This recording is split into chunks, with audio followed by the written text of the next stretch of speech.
primeira Constituição brasileira completa 200 anos. O texto inaugurou um período de liberdade política, mas trouxe várias heranças do período colonial. A Constituição de 1824 foi a mais longeva na história do país. Permaneceu em vigor por 65 anos, até que a proclamação da República em 1889. Bom, hoje estamos recebendo aqui no Jornal da TV Noroeste o historiador Rodrigo Trespar. Ele fala do Rio Grande do Sul. Rodrigo, seja bem-vindo ao Jornal da TV Noroeste, aqui na cidade de João Pinheiro, noroeste do estado de Minas Gerais. Olá, Roberto, os meninos que nos acompanham aí. Sempre um prazer poder falar sobre a história do Brasil, enfim. A gente esteve em Minas no ano passado, foi muito bem recebido em Juiz de Fora. E um prazer sempre muito grande falar com os meninos. Bom, vamos falar a Constituição aí, 200 anos da Constituição. Você explanasse aí a importância, o que é na realidade a Constituição, a Constituinte. Nós temos uma história, a gente vai lembrar agora no dia 25 de março, a história, os 200 anos, 2 séculos, o bicentenário da primeira Carta Magna do Brasil. O Brasil, a gente lembrou em 2022 o bicentenário da independência, e como tudo em história, é um processo de não inicia e acaba em um único ano. E a Constituição de 24 não é diferente. Antes mesmo da separação do Brasil de Portugal, no dia 13 de junho de 1822, portanto, alguns meses antes de 7 de setembro, já havia uma convocação de uma Assembleia Constituinte. E muitos jornais na época já consideravam o Brasil, essa data de 13 de junho de 22, como, de fato, o Brasil como um país separado, já que havia uma convocação da Assembleia Constituinte, que é uma Assembleia Constituinte? É a união de representantes da população brasileira que vão formar a Carta Magna, a Constituição de um país, normativas, as leis que regem o país. A Assembleia, o Brasil, enfim, o governo acabou proclamando a independência em setembro, enfim, foi coroado, e em maio do ano seguinte, no dia 13 de maio de 23, a Assembleia é instalada. Ela estava num palácio, onde hoje é o Palácio Tiradentes, no Rio. É uma cadeia antiga, onde inclusive o Tiradentes, que era mineiro, foi julgado e enforcado. Então, se essa primeira Constituição, ela ficou conhecida como Constituição da Mandioca, né? Porque ela era censitária e, para votar, o cidadão deveria produzir ou ter condições de comprar tantos X alqueires, né, de mandioca. Só que essa Constituição, ela foi, a Constituinte, né, as reuniões da Assembleia foram muito morosas, né? Elas estavam, quando era em novembro de 23, os deputados tinham feito apreciado 24 artigos da Constituição. E o Dom Pedro I, ele derruba essa Assembleia, fecha essa Assembleia, prende alguns deputados, eram 90 deputados, 14 foram presos, inclusive José Bonifácio, foi exilado, inclusive, e ele passa, então, Dom Pedro I e alguns companheiros e assessores, elaboram uma Constituição e impõe ao país. Ela vai ser conhecida, então, como a outorgada, foi imposta ao país. E eles escreveram os artigos, né? Ela era um pouquinho menor do que a projeto anterior constituinte. Ela tinha 179 artigos. O Brasil seria um império, né? Com monarquia hereditária, e o mais interessante dela é que havia um quarto poder, chamado poder moderador. Caberia ao imperador brasileiro ser o fiel da balança entre os poderes executivo, principalmente, e legislativo, né? O judiciário não era tão ativo quanto hoje a gente conhece no Brasil, né? E era esse poder moderador que, digamos, dava o equilíbrio para os poderes do país. E então, ele enviou esse projeto para as câmaras municipais em dezembro de 1823, Essas câmaras aprovaram, quase todas aprovaram esse projeto, e em abril, então, foi sancionada pelo Conselho de Estado, que regia o país naquele momento, junto com o Dom Pedro I, e ela foi escrita, então, manuscrita, na verdade, né, pelo bibliotecário real, Luiz Joaquim dos Santos Marrocos, que era português. Ele escreve todos os 159 artigos da Constituição, e o Dom Pedro, então, jura ela solenemente na Catedral da Sé, no Rio, em 25 de março de 1824. Então, essa é a primeira carta constitucional, essa Carta Magna do Brasil. Ela é a Constituição mais longeva do país. Ela vai ser derrubada com poucas alterações em 1889, quando os republicanos dão um golpe, né, e derrubam o imperador Dom Pedro II. Então, assim, ela tem uma importância porque ela era uma carta, de certo modo, avançada para a época. Tinha esse dispositivo que é interessante e que hoje, inclusive, se discute sobre isso, né, o equilíbrio entre os três poderes do Brasil hoje, que, a meu ver, está, né, assim, em disparidade. E curioso que no tempo do Império havia essa possibilidade de um poder moderador que faria equilibrar essa balança. Então, são essas duas, assim, importantes, né, de ser a primeira Constituição do país e de ter um dispositivo que era diferenciado para a época, né. Ela era baseada num filósofo, um pesquisador francês, o Benjamin Constant, e o Dom Pedro aproveitou essa ideia para impor essa Constituição ao país, né. Pois é, em 1988, uma nova Constituição passa a valer no país, agora com várias emendas, não é isso, Rodrigo? De lá para cá, muitas... Depois do período republicano, depois que os republicanos, que na verdade era um grupo pequeno de republicanos do Brasil, que sequer tinha deputados republicanos, era quase que inexpressiva a presença republicana quando a monarquia foi derrubada, eles, com a primeira Constituição republicana do Brasil, né, que altera esse modelo constitucional que nós temos hoje de 24, ela foi feita em 1891.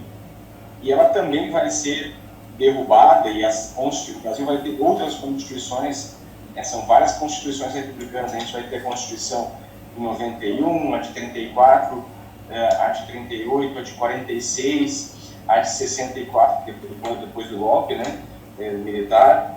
E finalmente, a nossa mais recente Constituição, a de 88, que é uma Constituição que também se discute, né, os dispositivos dela, essa questão toda que tem se debatido aí da representatividade. Ela foi uma Constituição que, a de 88, né, ela é uma Constituição que foi feita depois de um regime de exceção, né, onde havia certas liberdades eram proibitivas, embora houvesse eleições indiretas, né, para o país. Aliás, inclusive, assim, é interessante falar sobre isso, né, o Roberto, que nos acompanha. As constituições brasileiras, inclusive essa Constituição de 24, que nós estamos lembrando dos 200 anos, ela também elegia de forma indireta, né, os seus representantes. Era feita primeiro uma prévia, né, uma primária eleitoral, e depois, sim, aqui escolheria os representantes brasileiros, os deputados. Os senadores, por exemplo, também eles eram escolhidos pelo imperador através de uma lista tríplice das províncias, né, como eram chamadas na época os estados brasileiros. E assim, essa também tem uma questão desse voto direto, né, essa nossa Constituição atual de 88, esse voto direto para representante, ao contrário do que se divulga e se pensa no Brasil, não é tão comum, né? A maior parte dos países no mundo, na Europa principalmente, por exemplo, opta por uma representatividade indireta, né? Inclusive, nós temos monarquias parlamentaristas em que esses deputados, a população elege um deputado que vai eleger o executivo, né? O Brasil tem, sim, uma Constituição diferenciada, porque é um dos países, dos grandes países do mundo, né? Das grandes economias do mundo, é um dos poucos países, raros países, inclusive, que tem de importância, né, que tem a eleição direta para seus governantes, né, seja ele para prefeito, para governador e para presidente da República também. E quando é que acontece, em que momento que o país, que os representantes votam uma nova Constituinte? Ou ela vai tendo emendas? Na verdade a gente está muito confuso hoje, né? Porque na verdade a gente tem estamos vivendo eu acredito né, uma supremacia do judiciário sobre o legislativo e executivo, que não deveria acontecer, em tese. A Constituição diz isso, que deveria haver equilíbrio entre os três poderes. Me parece que o judiciário tem se sobressaído aos outros dois. Não há a proposição de algum artigo novo caberia, né, à Assembleia, né, dentro do Executivo, mas caberia aos legisladores. Quem faz a legislação brasileira, quem propõe leis para o Brasil, não é o Judiciário, ou não deveria ser o Judiciário. Deveria ser, né, por Constituição, por regra, por lei, deveria caber aos representantes do povo, que são os deputados e os senadores. Assim, o que se discute também hoje é a possibilidade de uma convocação, ou talvez de uma nova constituinte, né, para que se reforme essa Constituição, como eu disse, foi feita após um período de regime militar, né, um regime que a gente chama de exceção, e que tem alguns problemas e alguns entraves que poderiam ser solucionados. Mas, acho que como conhecimento geral, né, a gente tem hoje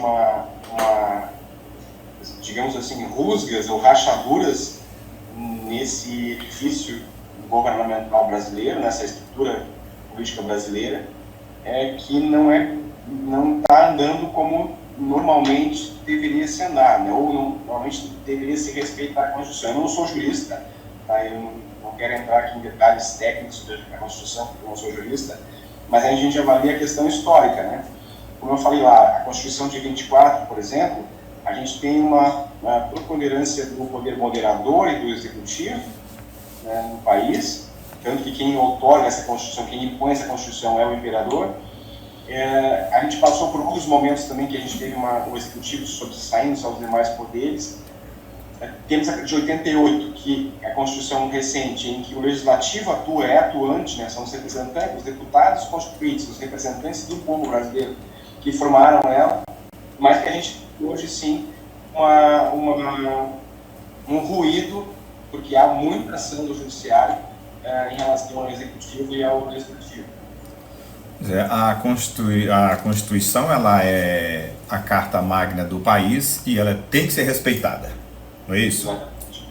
Exatamente. E a gente tem alguns países, por exemplo, que vou citar aqui os Estados Unidos, que tem uma Constituição única, é a primeira e única, né, que foi criada em 1776. Ela foi sendo modificada ao longo dos anos com emendas, né, sempre parlamentares. Daí uma das emendas mais conhecidas da história, por exemplo, é a 13ª emenda, que é a que aboliu a escravidão na América do Norte, por exemplo. Mas é uma Constituição que ainda mantém a sua originalidade, é uma Constituição que está aí desde o século XVIII. No caso do Brasil, isso não aconteceu, como eu falei já. A gente tem várias constituições, uma durante o período imperial e várias outras durante o período republicano.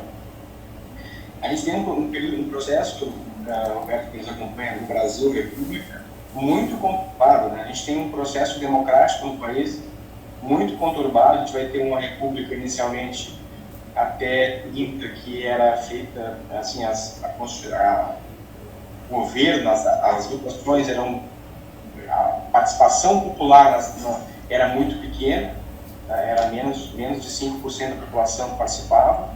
Depois a gente tem uma série de golpes de Estado, né, a partir de 30, com a questão do Vargas, depois do Estado Novo, né, depois temos uma redemocratização pós-guerra, voltamos a ter a questão da presença dos militares em 64, e só depois, então, a de 88. Então, assim, o período republicano brasileiro é um período conturbado, em que o país parece não aprender com o passado.